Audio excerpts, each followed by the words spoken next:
c'était de prendre le départ de cette course mythique, de voir la patrouille de France. Moi je suis de Salon de Provence, donc je connais bien, mais de voir voilà, ce drapeau français arriver par l'hélico et toute cette cérémonie de départ.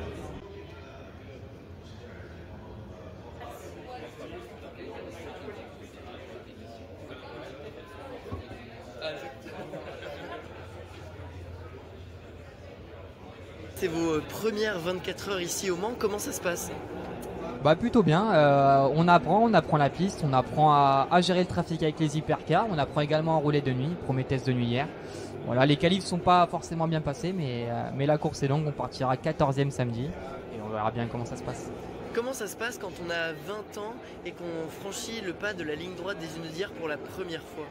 Ouais, c'est assez exceptionnel, j'avais déjà fait ce circuit en 2022 et en 2023, en léger et en Porsche Cup, mais en LMP2 ça va quand même un peu plus vite.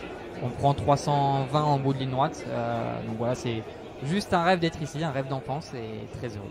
Et qu'est-ce qui fait selon vous du Mans une course si particulière? C'est particulier par la longueur de cette course, par la difficulté de la météo, par la fatigue, que ce soit pour les pilotes mais pour les mécaniciens, et puis par le niveau des concurrents, par le fait qu'on soit 60 voitures au départ. Donc voilà, tout ça fait regrouper que c'est une voiture assez mythique. Alors en dehors du Mans, vous êtes engagé en ELMS, en LMP2 avec Idexport et en partenariat avec Genesis. Comment se passe cette collaboration? Ouais, plutôt très bien, on a gagné les 2 premières courses, donc on est en tête du championnat. Voilà, on est là pour apprendre. L'objectif était de finir dans le top 5 les 2 premières courses, mais par la régularité, par mes coéquipiers qui n'ont pas fait d'erreur et par des bons relais globalement et une bonne stratégie, on finit par gagner les courses. L'objectif, ça va être de continuer comme ça et toujours d'apprendre. Genesis va créer un programme d'hypercar à partir de 2026 l'année prochaine au Mans. Est-ce que vous voyez dans les prochaines années rejoindre l'équipe et piloter en hypercar?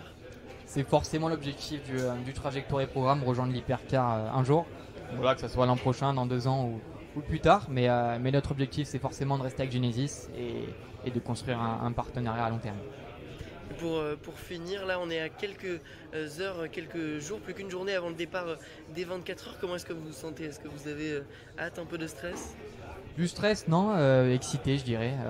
Moi voilà, je vais prendre mon premier relais assez tard, c'est André qui va prendre le départ, mais excité de prendre le départ de cette course mythique, de voir la patrouille de France. Moi je suis de Salon de Provence, donc je connais bien, mais de voir voilà, ce drapeau français arriver par l'hélico et toute cette cérémonie de départ.